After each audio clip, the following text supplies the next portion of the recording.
Viral aksi seorang petani, lantaran video aksi menangkap ular hanya dengan tangan kosong. Ular yang digenggamnya, bahkan melakukan perlawanan sampai menggigit tangannya.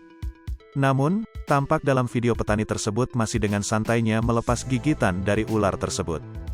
Video Hilman Apriliansyah itu kemudian viral, setelah diunggah akun Instagram Indo Flashlight.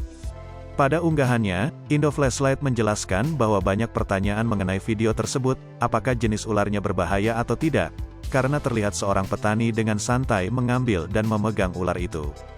Perlu diketahui ular jenis ini kemungkinan besar adalah ular koros, ular tikus, Phetias koros, spesies ular tikus yang tersebar luas di Asia Tenggara. Ular tikus atau dalam bahasa Inggris disebut Rathnake adalah sebutan umum untuk berbagai spesies ular tidak berbisa, suku Colubridae, yang menyukai aneka jenis tikus liar sebagai makanan utama mereka.